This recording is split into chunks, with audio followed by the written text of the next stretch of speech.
जैनं जेयतु शासिनं जैनं जेयतु शासिनं। बोले अहिंसा में जिन धार्मिक की जय, बोले विश्व धार्मिक की जय, श्री मानव धार्मिक की जय, श्री महावीर भगवान की जय, बोले श्री दत्संग जी ने वाणी माता की जय। बोले ढाई दीप में 3 कम 9 करोड़े महामुनि ऋषि राजों की जय। बोले आचार्य गुरुवर 108 परम तपस्वी परमचारी परम हितैषी शांति शिरोमणि 5 वर्ष के जल की त्यागी स्वतंत्रता सेनानी ज्ञान वृद्धि तपोवृद्धि वयोवृद्धि वात्सल्य मूर्ति आचार्य श्री 108 नेमी सागर जी महाराज की जय। बोले बुंदेलखंड के प्रथम आचार्य परम पूज्य आचार्य श्री 108 दयासागर जी महाराज की जय। भव्यात्माओं, हम जगत संसारी प्राणी अपने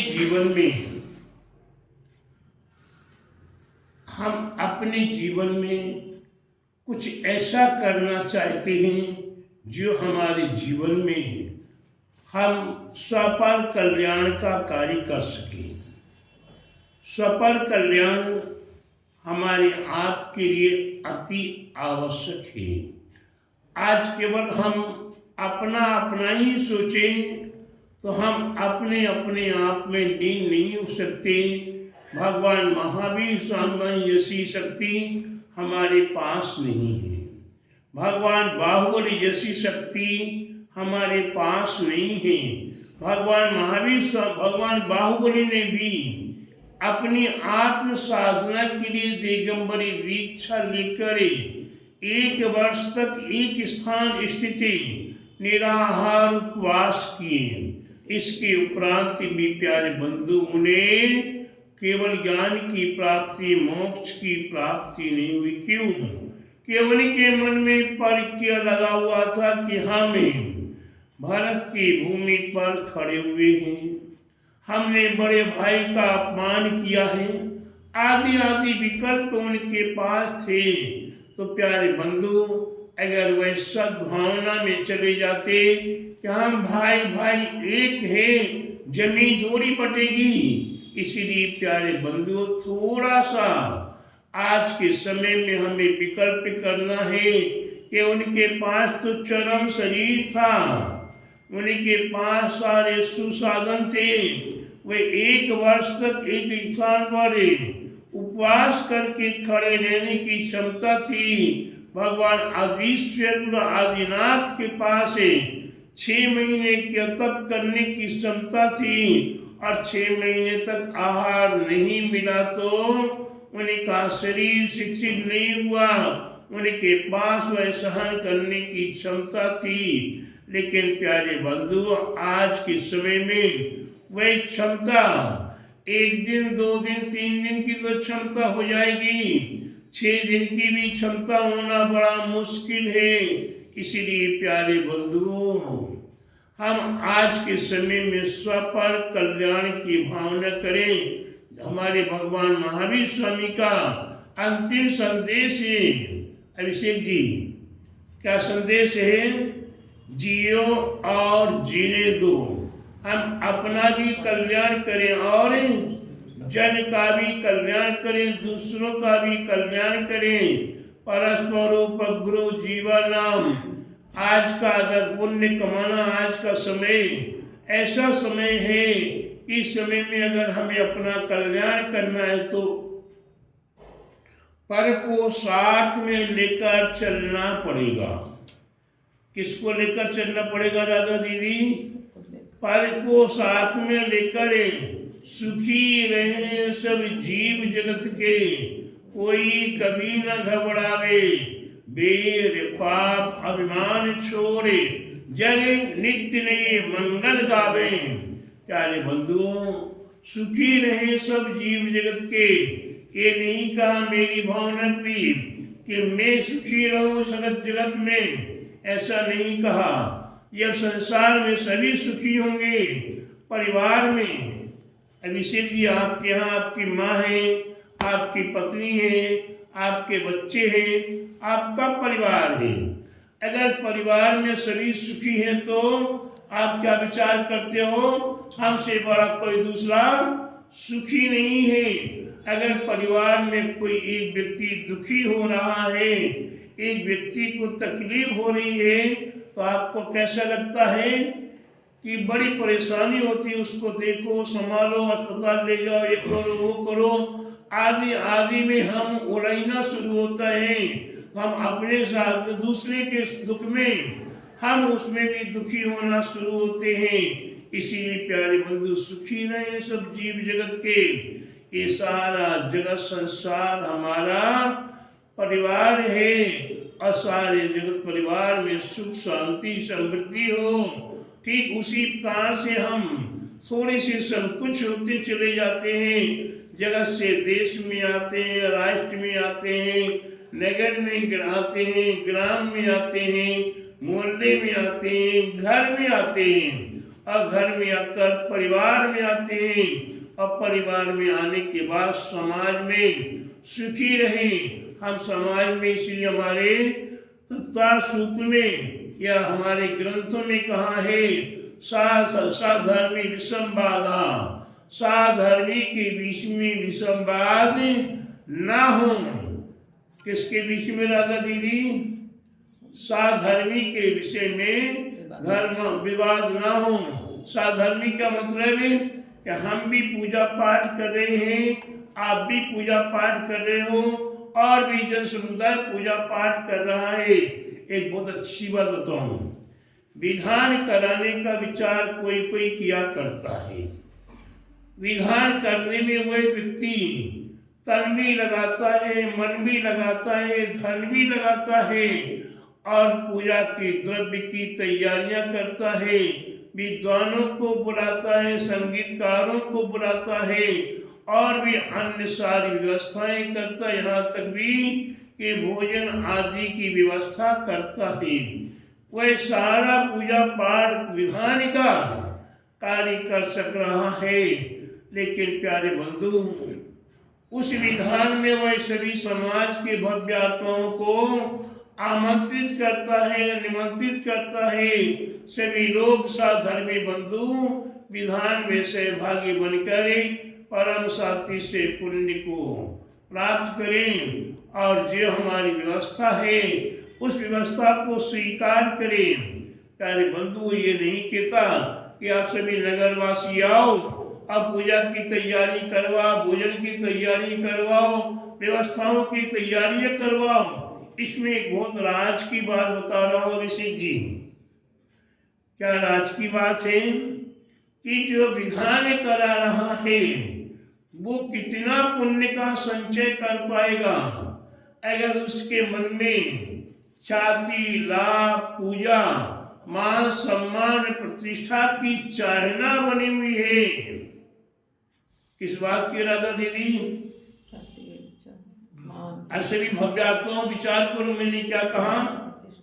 ये विधान करा रहा है, ये सारी व्यवस्थाएं सुचारू रूप से कर रहा है, उसके मन में अगर ख्याति, लाभ, पूजा, प्रतिष्ठा आदि की चाहना है कि मैं नगर में बड़ा बनूं, मैं बड़ा नगर में बड़ा दिखाऊं, मैं बहुत बड़ा हूं, मेरी से बड़ा कोई दूसरा नहीं है, आदि आदि इस प्रकार की भावना हो, तो प्यारे बंधु हो सकता है वे इतना सब कुछ व्यवस्था करके भी, इतना खर्च करके भी पुण्य का संचय नहीं कर पा रहा हो सकता है जो पुण्य का संचय था वह पुण्य भी आपका नष्ट हो रहा हो।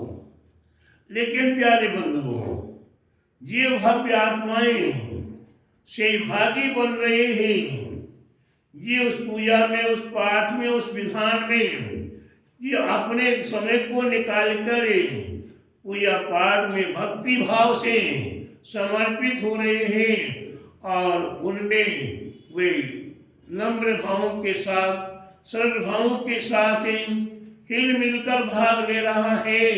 हर्ष उसका उल्लास के साथ है। ये मेरा सौभाग्य है, ये मेरे जीवन का संवत्सर अवसर है, ये अवसर मेरे को प्राप्त हुआ है। तो प्यारे बंधु, वह तो महान पुण्य का संचय भी कर सकता है। एक आपको छोटा सा उदाहरण दे रहा हूं। एक सेठ जी ने विचार किया कि हमारे लिए संवेदाचल पर्वत की यात्रा करनी है, और वह अनेकों भव्य आत्माओं को सूचना देता है कि जिसको भी हमारे साथ यात्रा करना चलना हो तो चलो। वह चलते चलते एक नगर गांव में पहुंचता है, और गांव में पहुंचने के बाद वहां भी सूचना दे देता है कि नगर में जो भी हमारे साथ चलना चाहे वे यथायोग्य व्यवस्था के अनुसार हमारे साथ चल सकते हैं। उसी में एक गरीब से गरीब, राधा दीदी, जी गुरुदेव, गरीब से गरीब व्यक्ति वे विचार करता है कि हम चलेंगे, जाने को तैयार हैं, लेकिन वह सेठ जी के साथ पास पहुंचते, सेठ जी मैं आपके साथ चलने को तैयार तो हूँ, लेकिन आप मेरे को कोई काम बताएंगे, हाँ वह काम करते हुए चलूंगा। बहुत सुंदर। सेठ जी ने विचार किया इसको क्या काम सौंपे, तो भोजन का काम सौंप दिया कि जो भोजन बनता है, बन रहा है, उसकी व्यवस्था शुद्ध बन रहा, देख दाख की व्यवस्था तुम्हारी, सभी को भोजन करवाने की जिम्मेदारी तुम्हारी। धीरे धीरे वो सारी व्यवस्था करते हुए चल रहा है। चलते चलते चलते चलते संवेदाचल पर्वत पर पहुंच गया। संवेद शिखर पहुंच गए। संवेद शिखर पहुंचने के उपरांत सेठ जी ने सभी को बुलाया। अब बुलाकर कहा कि देखो तुम्हारी व्यवस्था गर्म पानी की है, तुम्हारी भोजन की व्यवस्था है, तुम्हारी आगे आगे ऐसी ऐसी व्यवस्था, सबको अपनी व्यवस्था सौंप दी, और सुबह प्रातः काल में वंदना करने चलना है। सभी अपनी अपनी तैयारी में लगे हुए हैं। वे व्यक्ति विचार करता है कि मेरे को भोजन की व्यवस्था दी गई है, अब सुबह सब चले जाएंगे पहाड़ पे, हमें सुबह से लेकर सारी भोजन की व्यवस्था करानी, सबको भोजन कराना। मैं पहाड़ पर कब जाऊंगा, पहाड़ की वंदना कब करने जाऊंगा। वे क्या करता है अभिषेक जी, वे क्या करता है, वे रात को 4 बजे उठता है, रात को 12 बजे उठता है कि हम जल्दी जल्दी जाएं और जल्दी जल्दी 4 बजे वापस आ जाएं। और वह वास्तव में जल्दी चला गया, और जाने के उपरांत वह पहाड़ की सभी टोकों पर दर्शन करते हुए नीचे आ जाता है। उसके पास स्व कमाई की स्वद्रव्य ज्वार के दाने थे, और वह ज्वार के दाने एक एक मुट्ठी सभी टोकों पर, सभी चरणों पर चढ़ाता हुआ नीचे उतर आया। जब सेठ जी यहाँ जाने की तैयारी कर रही थी, जैसी जाने की तैयारी कर रहे, सबको काम सौंप दिया, वह भोजन की व्यवस्था में लगा रहा। सेठ जी जब पहाड़ के ऊपर पहुंचते हैं और प्रत्येक चरणों पर दर्शन करने पहुंचे, तो क्या देखते हैं, एक अनोखा दृश्य देखते हैं कि ये मोती, सुंदर सुंदर मोती कौन चढ़ाया। नेहा संवेदाचल पर्वत की यात्रा करने मेरे से पहले कौन आया है। देखा सारे टोकों पे मुट्ठी मुट्ठी भर मोती चढ़े हुए हैं। आकर पूछा कि कोई सेठ जी और आए हुए हैं, नहीं। फिर पहाड़ की वंदना करने कौन गया। धीरे धीरे वो तो चुपचाप डर के मारे कुछ नहीं बोला। दूसरे दिन फिर उसने यही किया, तीसरे दिन फिर यही किया कि वह ज्वार के दाने जल्दी जाता, चढ़ा के वापस आ जाता। अंत में जाकर जब पता लगा कि ये व्यक्ति सुबह सुबह जल्दी जाता है, तो प्यारे बंधुओं कितनी महानता है अपनी स्वाद्रव्य में, और सबकी सेवा करने की भावना। वह सबकी सेवा में लगा है, अपना चुपचाप करके आ जाता है। किसी को अपना नाम बड़ाई नहीं करना, लेकिन उसी का तीव्र तीव्र तीव्रतम पुण्य संचय हुआ कि उसके चरणों में वे सेठ जी झुक जाते हैं कि मैं तो मान बढ़ाई के लिए कर रहा था और इस भक्त ने आपने कल्याण के लिए द्रव्य चढ़ा के भगवान की वंदना की, संवेदाचल पर्वत की वंदना की। तो प्यारे बंधुओं, हम अपने इस कार की शुभ भावनाओं के साथ जय समुदाय की सेवा करते हुए, जय समुदाय की व्यवस्था करते हुए हम स्वयं भी अपना कल्याण कर सकते हैं। ये जिनेंद्र भगवान की भक्ति अपने आप में कितनी महत्वपूर्ण है, ये जिन धर्म इतना महत्वपूर्ण है, इसका राज जिन्होंने जान लिया, इसका राज जिन्होंने जान लिया, उन्हें राग देश नहीं आता, उन्हें कसाएं नहीं आती, उन्हें कोई कितने भी गाली देता रहे, कितने भी धुतकारता रहे, कितने भी तिरस्कार करता रहे, लेकिन उन्हें जिनेंद्र भगवान की भक्ति में फिर भी आनंद ही आनंद आ रहा है। ऐसे आनंद की प्राप्ति के लिए, ऐसे आनंद सहित पुण्यानुबंधी पुण्य को प्राप्त करने के लिए, साथी से परम साथी से पुण्य को प्राप्त करने के लिए ये परंपरागत हमें केवल ज्ञान की प्राप्ति कराने में कारण बने, ये हमारे लिए निर्वाण की प्राप्ति में कारण बने।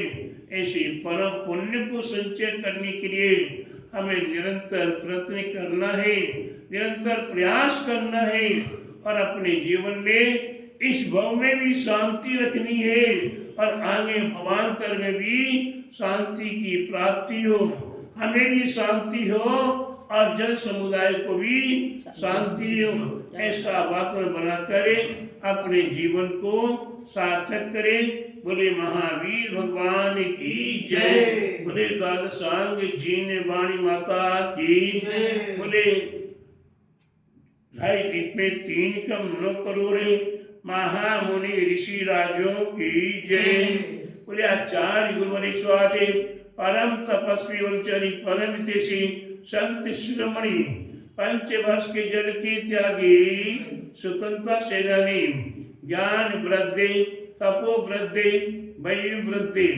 वात्सल्य मूर्ति आचार्य श्री 108 नेमी सागर जी महाराज की जय। बुंदेलखंड के प्रथम आचार्य तीर्थ क्षेत्र नेमीगिरी प्रणेता इंदिरा नगर में साक्षात विराजमान परम पूज्याचार्य श्री 108 दया सागर जी महाराज की जय। श्री भगवान को मंगल मंगल आशीर्वाद। नमस्ते महाराज जी।